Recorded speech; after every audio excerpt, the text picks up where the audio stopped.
ଆଜି କେନ୍ଦୁଝର ଜିଲ୍ଲା ଆନନ୍ଦପୁର ବ୍ଲକ ଅନ୍ତର୍ଗତ କୋଡ଼ପଡ଼ା ପଞ୍ଚାୟତର ନାଳବନ୍ଧଠାରେ ଭାରତୀୟ ଜନତା ପାର୍ଟି ଗଅଳମୁଣ୍ଡା ମଣ୍ଡଳର 4ଗୋଟି ପଞ୍ଚାୟତରୁ ଆସିଥିବା କର୍ମୀମାନଙ୍କୁ ନେଇ ଏକ ନବବର୍ଷ ଓ ମକର ବନ୍ଧୁମିଳନ କାର୍ଯ୍ୟକ୍ରମ ଅନୁଷ୍ଠିତ ହୋଇଯାଇଛି।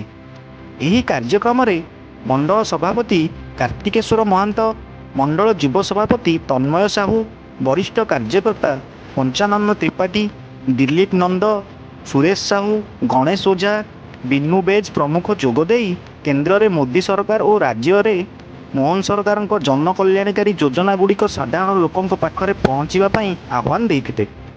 ଏହି କାର୍ଯ୍ୟକ୍ରମରେ ବହୁ ସଂଖ୍ୟାରେ ପୁରୁଷ ଓ ମହିଳା କର୍ମୀ ଆଗାମୀ ପଞ୍ଚାୟତ ନିର୍ବାଚନରେ ବିଜେପିକୁ କ୍ଷମତାସୀନ କରିବାକୁ ବଜ୍ର ଶପଥ ନେଇଥିଲେ। କାର୍ଯ୍ୟକ୍ରମ ପରିଚାଳନାରେ ସହଯୋଗ କରିଥିଲେ କାର୍ତ୍ତିକ ମହାରଣା, ମହେନ୍ଦ୍ର ବାରିକ, ଦିଲ୍ଲୀପ କଲେଇ, ପ୍ରମୋଦ ତ୍ରିପାଠୀ ପ୍ରମୁଖ ଭୂମିକା ଗ୍ରହଣ କରିଥିଲେ। ଆନନ୍ଦପୁରରୁ ଗଗନ ବିହାର ଦାସଙ୍କ ରିପୋର୍ଟ, ଓଡ଼ିଶା ନ୍ୟୁଜ୍। ମୁଖ୍ୟମନ୍ତ୍ରୀ ନରେନ୍ଦ୍ର ମୋଦି ଲୋକପ୍ରିୟ ମୋହନ ଚରଣ ମାଝୀ ମୁଖ୍ୟମନ୍ତ୍ରୀ ତାଙ୍କ କାର୍ଯ୍ୟ ଅନୁସାରେ ଆମ ଆଜି କାର୍ଯ୍ୟକାରିଣୀ ବୈଠକ ମଣ୍ଡଳ କାର୍ଯ୍ୟକାରିଣୀ ବୈଠକ ଅନୁଷ୍ଠିତ ହୋଇଥିଲା ଏବଂ ଏହି ଅନୁଷ୍ଠିତରେ ଏତିକି ଆମେ କରୁଛୁ ଯେ ଆଗାମୀ ପଞ୍ଚାୟତ ଇଲେକ୍ସନ ଗୋଟେ ବର୍ଷ ଅଛି ଏବଂ ସବୁ କାର୍ଯ୍ୟକର୍ତ୍ତାଙ୍କ ଅନୁରୋଧ ସମସ୍ତେ ମିଳିମିଶି କାମ କରିବା ଏବଂ ସବୁ ସରପଞ୍ଚ ସଭ୍ୟ ୱାର୍ଡ ମେମ୍ବରଠୁ ଆରମ୍ଭ କରିକି ଚେୟାରମ୍ୟାନ୍ ପର୍ଯ୍ୟନ୍ତ ଆମ ହାତ ମୁଠାକୁ ଆଣିବା ବୋଲି ଆମେ ପ୍ରୟାସ ଜାରି ରଖିଛୁ। ଆଜି ମୋତେ ଲାଗିଲା ଇଏ ଗୋଟେ ସୁନାମି ଯେତେବେଳେ ଆସିବାର ପୂର୍ବ ଲାଗୁଛି, ଯେମିତି କ'ଣ କହିଲ ଏଇ ବହୁତ ବଡ଼ ଗୋଟେ ସୁନାମି ଆସିବାର ଚାନ୍ସ ଲାଗୁଛି।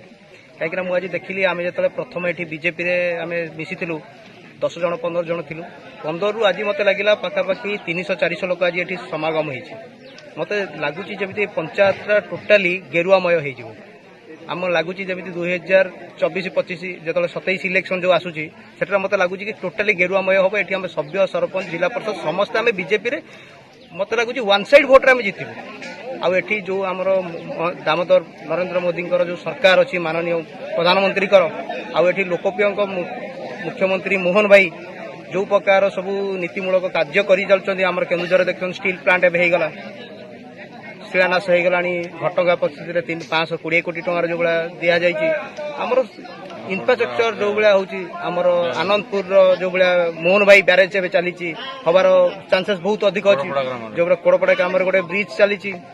ଆମର ମେଡିକାଲର ସୁବିଧା ଯେଉଁଭଳିଆ ହେଲାଣି, ପ୍ରତ୍ୟେକ କ୍ଷେତ୍ରରେ ଯେଉଁଭଳିଆ ଆରୋଗ୍ୟ ମନ୍ଦିରର ମୋହନ ଭାଇଙ୍କର ଯେଉଁଭଳିଆ ଦୁସର ମନ୍ଦିର ସବୁ ମେଡିକାଲ, ଛୋଟ ଛୋଟ ମେଡିକାଲ ହେଇଗଲାଣି। ଏବେ କ'ଣ କ'ଣ ସବୁ କାମ ଆମ ପାଖରେ ହେଇଯାଉଛି। ଆଉ ସବୁଠୁ ବଡ଼ କଥା ସମସ୍ତେ ଜାଣିଥିବେ, ଆମେ ସମସ୍ତେ ଜାଣିଛନ୍ତି, ଯେତିକି ଜନସାଧାରଣ ବି ସମସ୍ତେ ପ୍ରାୟ ଜାଣିଛନ୍ତି, ବହୁତ ତର୍କ ବିତର୍କ ଭିତରେ ଆମର ଯେଉଁ ହେଇଛି ଜି ରାମଜି ଯେଉଁ ଆମର ମନରେଗା କାମକୁ ଏବେ ଚାନ୍ସ କରାଯାଇଛି।